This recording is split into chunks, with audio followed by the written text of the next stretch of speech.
Ikiganiro muraho wo kumenya. Mbanje kubasuhuza bakunzi biganiro tangira ku muraho wo kumenya cyangwa se channel muraho kumenya.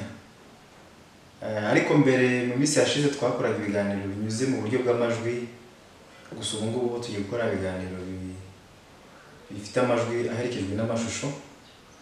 Niyo mpamvu mubona izi mpinduka.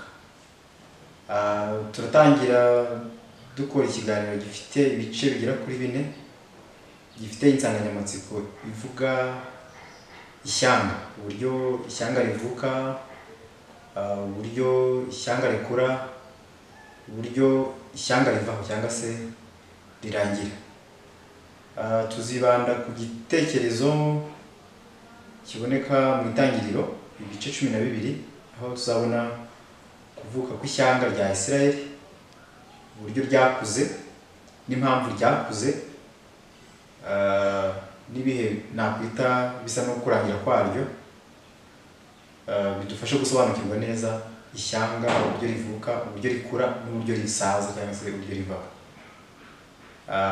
Ariko mbere yuko twimbika mu kiganiro, uyu munsi ho turareba igice cya mbere kivuga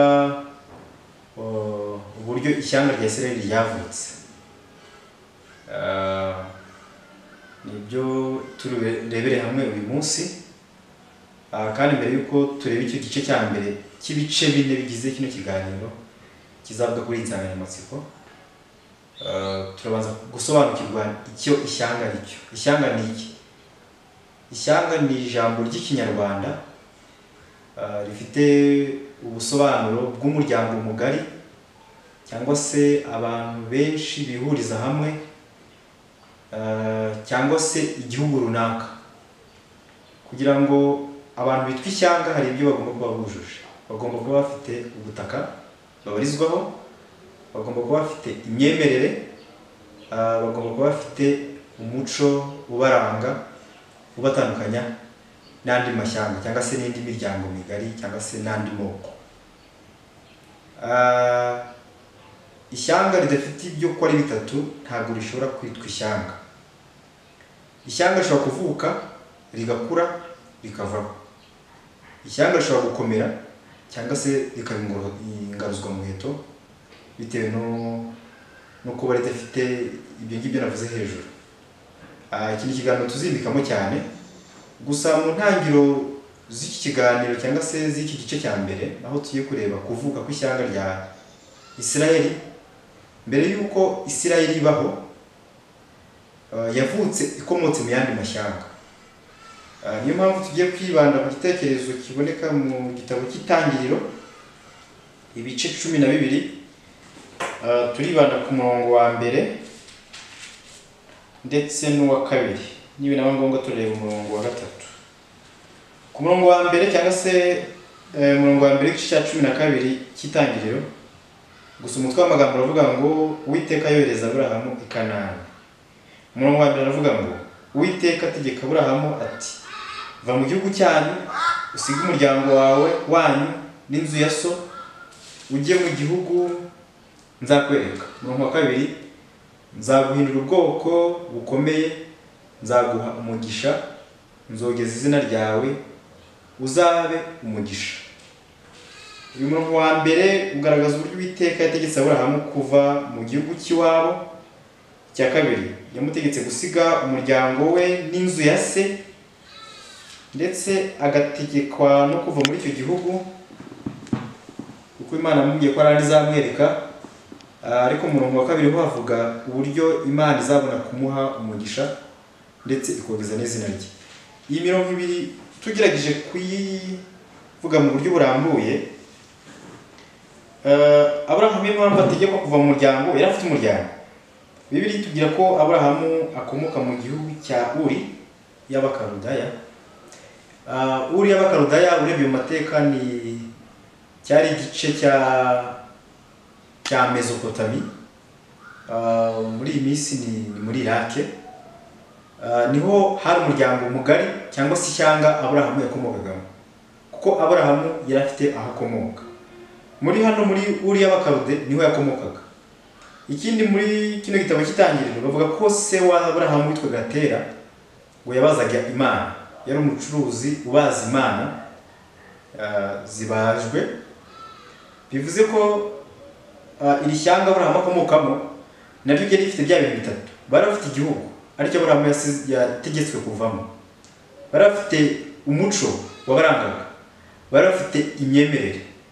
Kugira ngo havuke igihugu cyangwa se havuke ishyanga rikomoka kuri Aburahamu, ryasabaga kwitandukanya n'aho Aburahamu yakomokaga. Niyo mpamvu Uwiteka yamusabye gusiga umuryango we cyangwa se gusiga aho yavukiye, inshuti, urungano, igihugu cye, kugira ngo habonwe kuba haboneka ikindi gihugu cyangwa se irindi shyanga rikomotse kuri uyu Aburahamu. Aburahamu ntiyatindiganije, yemeye uwo muhamagaro yari ahawe n'Imana. Ku murongo wa kabiri, kuba yaremeye ibyo nibwo haje kwemererwa yuko noneho ubwo asize iwabo nibwo azabona guhindurirwa ubwoko cyangwa se akagirwa ubwoko bukomeye kandi akagira umugisha, ndetse Uwiteka avuga yuko azongeza izina rye. Ku murongo wa gatatu, ngo kandi nzaha umugisha abakwifuriza umugisha, kandi ukuvuma nzamuvuma, kandi muri wowe nimo imiryango yose yo mu isi izahererwa umugisha. Haba gukurizwa izina, haba gukomera, haba kugira izina ryogeye hose, haba kugira umugisha, byose byabaye kuko Aburahamu yaramaze gusiga iwabo. Muri make, gusiga iwabo nimo harimo gutangira kuri irindi shyanga, nk'uko twakomeza kureba uburyo ishyanga ritangira cyangwa se rivuka, rigakomera, rigasaza cyangwa se bigahindagurika bitewe n'ibihe. Umugabane w'igice cya mbere ugeze ku musozo. Gusa mbere y'uko nsoza, buri shyanga ryagiye ribaho mu mateka yose. Usanga uburyo ryatangiye harabayeho umuntu nakwita nka fondateri cyangwa se ikintu. Hari n'abizerera mu bigirwamana cyangwa se ibintu runaka bakumva ko ari byabafashije gutuma ishyanga ryabo ribaho.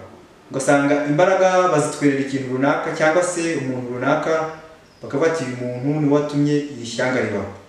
K'Abaromani bavuga ko bari bafite umugabo witwaga Romulus. Amateka bayize barayazi. Nko mu Rwanda tuvuga Gihanga n'ahandi bagenda bavuga abandi batandukanye. Rero iri shyanga rya Aburahamu ryo nk'icyitonderwa, ntabwo ari ikintu runaka, ntabwo ari umuntu runaka, ntabwo ari ibintu runaka, ahubwo tutangiye tubona Imana ivugana n'umugabo witwa Aburahamu, imusaba gusiga iwabo akajya mu gihugu izamwereka. Mu biganiro bikurikiraho tuzareba noneho ibigize ishyanga.